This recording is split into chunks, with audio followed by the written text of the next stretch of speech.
that the UK government will do whatever it takes, including where appropriate payment of compensation, to resolve the anxieties and problems which some of the Windrush generation have suffered. These people are British, they are part of us, they helped to build Britain. We want to acknowledge that as we come together and celebrate the Commonwealth and the ties between us and the connections between us at Chobham. And particularly the Windrush generation helped to build the country that we are today. And I want to dispel any impression that my government is in some sense clamping down on Commonwealth citizens, particularly those in the Caribbean who built a life here. I take this issue very seriously. The Home Secretary apologised to the House of Commons yesterday for any anxiety caused, and I want to apologise to you today. Those who arrived from the Caribbean before 1973 and have lived here permanently without significant periods of time away in the last 30 years have the right to remain in the UK. Imagine this. You've lived in the UK your entire life. You went to school here, worked here, raised your children here, paid taxes for decades, and even served in public institutions like the NHS. Britain is the only country you know as home. Then one day, the government tells you you're not British. Overnight, you lose your job, you're denied health care, and immigration officers threaten to deport you to a country you barely remember, a place you may not even have family left in. This isn't a nightmare. It happened. It's called the Windrush Scandal, and it destroyed the lives of thousands of people who gave everything to this country. Stay with me, because in this video, we'll break down exactly what happened, why it happened, and how it exposes the darker side of the UK's immigration system. This is UK Immigration Express. We bring you up to speed with UK immigration updates, current events, and immigration real-life stories.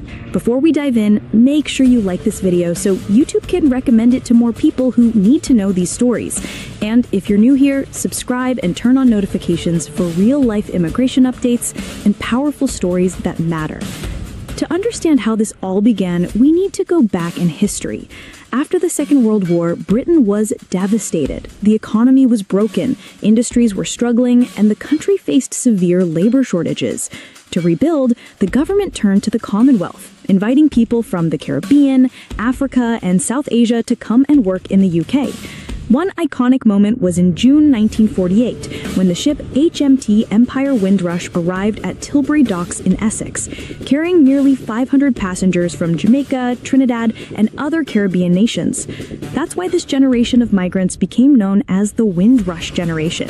Between 1948 and 1971, thousands more followed. They filled vital jobs, driving buses, working in factories, and most famously, staffing the newly established NHS. Without them, Britain's post-war recovery would have been far slower. These migrants were legally allowed to settle under the British Nationality Act of 1948, which gave Commonwealth citizens the right to live and work in the UK indefinitely. They built homes, communities, and families. Many of their children were born British citizens. For decades, the Windrush generation lived as proud contributors to British society. But little did they know, a legal trap was waiting for them. Fast forward several decades, and Britain's immigration policies began to change. The turning point came in the 2010s, when the government introduced what's called the Hostile Environment Policy.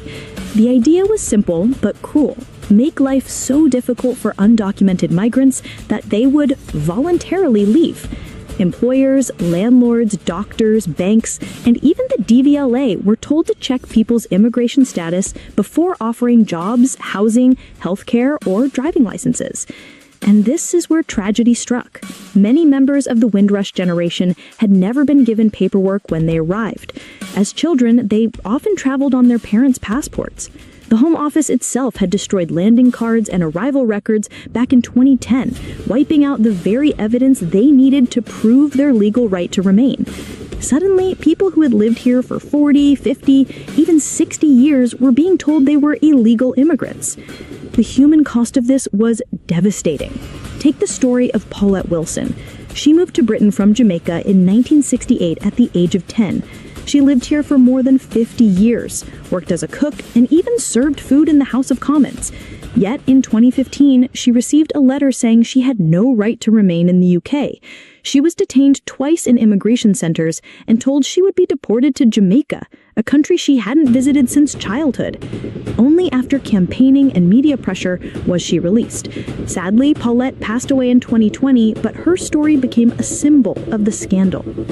Another victim was Anthony Bryan. He had lived in the UK for 50 years when immigration officers arrived at his home one morning, detained him, and booked him on a flight to Jamaica.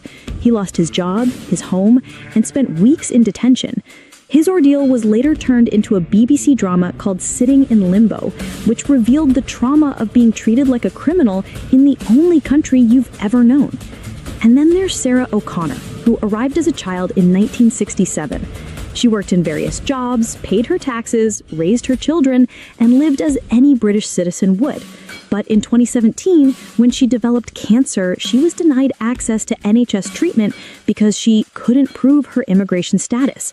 She tragically died in 2019, never seeing justice. These stories are heartbreaking, but they're not isolated. At least 83 people were wrongly deported, and thousands more lost jobs, homes, healthcare, and their dignity. Some died before their names were cleared. As these cases came to light, public outrage grew. Newspapers, campaigners, and MPs called it a national disgrace. In 2018, then Home Secretary Amber Rudd initially denied there were deportation targets, but when leaked documents proved otherwise, she was forced to resign. Prime Minister Theresa May, who had introduced the hostile environment years earlier when she was Home Secretary, was forced to apologize. She called the scandal a national shame. The government set up the Windrush compensation scheme to make amends, but even that has been